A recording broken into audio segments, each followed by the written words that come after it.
Il y a quelque chose de profondément apaisant dans les couchers de soleil. Un moment suspendu entre ce qui a été et ce qui s'en va. À chaque fois que le ciel commence à changer de couleur, j'ai cette sensation très simple, presque enfantine, celle qu'il faut s'arrêter et regarder. Cette vidéo fait partie de la série Chasing Sunset, une série née de mon amour pour ces instants où la lumière ralentit, où le monde semble respirer un peu plus lentement. Aujourd'hui, j'avais envie de vous emmener avec moi dans un coucher de soleil d'automne, un automne un peu particulier, un automne qui ressemblait encore à l'été. Cet automne a été particulier. On a eu des journées incroyablement chaudes pour la saison. Des journées où l'air était encore lourd, où le soleil semblait oublier que l'hiver approchait. Il y avait cette sensation étrange d'être entre deux saisons. Les feuilles changeaient de couleur, mais la chaleur, elle, restait. Comme si l'été refusait de partir complètement. Ce sont souvent ces moments-là qui deviennent des souvenirs précieux. Pas parce qu'ils sont spectaculaires, mais parce qu'ils sont simples, silencieux, justes. Je me souviens de ces fins de journée où je prenais mon vélo presque machinalement. Je préparais mon sac, mes pinceaux, mon carnet, et je partais sans trop réfléchir. Pédaler dans Montréal, au coucher de soleil, c'est un plaisir à part entière. La ville ralentit, les gens rentrent chez eux. La lumière devient plus basse, plus douce. Il y a des endroits où je retourne souvent, des spots que je connais par cœur, mais qui ne sont jamais tout à fait les mêmes, parce que la lumière change tout. Peindre à l'extérieur a transformé ma façon de créer. Avant, j'étais très attachée au résultat, à la précision, à l'idée de faire quelque chose de réussi. Mais dehors, il faut accepter de perdre le contrôle. La lumière évolue trop vite. Les couleurs se transforment sous tes yeux.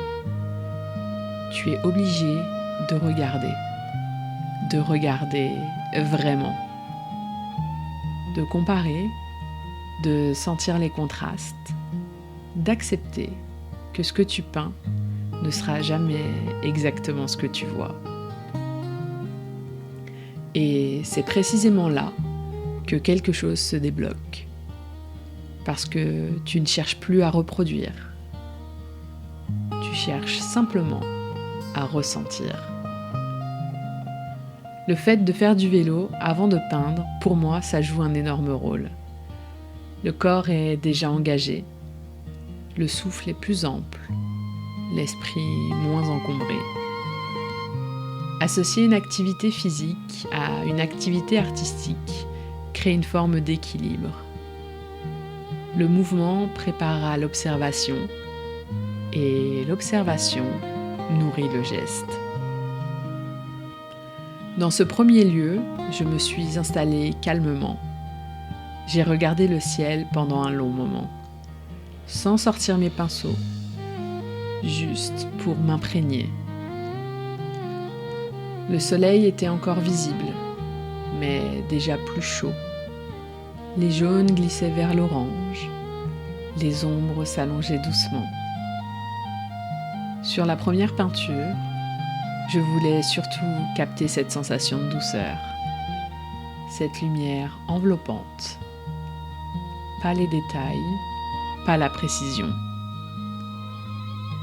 La deuxième peinture est venue plus librement, comme une réponse à la première, plus spontanée, moins réfléchie. C'est ça que j'aime dans ces moments. Le temps semble suspendu, et pourtant, il file à toute vitesse. Tu clignes des yeux, et le ciel est déjà différent.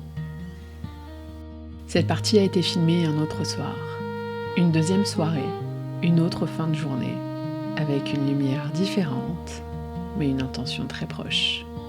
Le panorama reste assez semblable au premier. Les grandes lignes se répondent. L'eau, le ciel, l'horizon. Et pourtant, la sensation change. Ici, tout paraît plus ouvert, plus respirable. Comme si la ville avait pris un pas de recul. Ce lieu est plus éloigné. Il faut pédaler plus longtemps pour y arriver. Laisser les habitudes derrière soi. Accepter la distance. Le trajet devient alors une transition. Le corps se fatigue doucement. Le regard s'élargit. L'esprit se vide. Quand j'arrive, il n'y a pas la skyline de Montréal. Pas de tour, pas de silhouette familière. À la place, il y a une autre section du pont Champlain.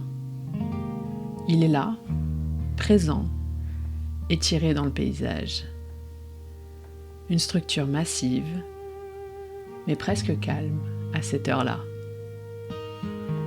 Il traverse l'espace sans l'écraser. Il est là, simplement. Autour, la nature prend plus de place. Les arbres, les herbes hautes, les berges. On a presque l'impression d'être ailleurs. Comme si la ville n'était plus qu'un souvenir. Comme si elle avait glissé hors du cadre. Presque. Parce qu'en arrière-plan, le bruit de la circulation reste présent. Un souffle continu, un grondement lointain. Ce contraste m'a beaucoup marqué. Être entouré de nature, tout en entendant la ville respirer au loin. C'est un équilibre fragile, mais très inspirant. Et dans ce décor, il y avait un arbre. Un arbre simple, sans forme spectaculaire, sans grandeur particulière. Mais ce soir-là, il attirait immédiatement le regard. Ses feuilles étaient d'un rouge incroyablement vibrant. Un rouge intense, presque lumineux. Un rouge qui semblait capter toute la lumière du coucher de soleil. Malgré la chaleur encore présente dans l'air, cet arbre racontait autre chose. Il parlait de la saison qui avance, du temps qui continue, de l'automne qui s'installe, doucement, mais sûrement. C'était un contraste fort, la douceur de la température et la puissance de cette couleur. Je n'ai pas cherché à compliquer le sujet, au contraire. Je voulais rester dans cette simplicité, laisser le rouge exister, laisser l'arbre respirer sur le papier. Peindre un sujet aussi simple oblige à ralentir encore davantage, à observer les variations, les nuances, les silences. La peinture du paysage qui a suivi s'est imposée naturellement, comme une extension du moment, une manière d'élargir le regard, au-delà de l'arbre, au-delà du détail. Peindre dans un lieu moins fréquenté change profondément la relation au temps. Il y a moins de passages, moins de regards, moins de distractions. Tu entends les voitures, mais tu regardes les feuilles. Tu perçois la structure du pont, mais tu te concentres sur la lumière. C'est dans cet entre-deux que j'aime créer. Entre nature et infrastructure, entre calme et agitation, entre ceux qui restent et ceux qui passent. Et ce soir-là, sous cette lumière chaude et descendante, cet arbre aux feuilles rouges me rappelait doucement que l'automne avançait, même discrètement, même lentement, mais inexorablement.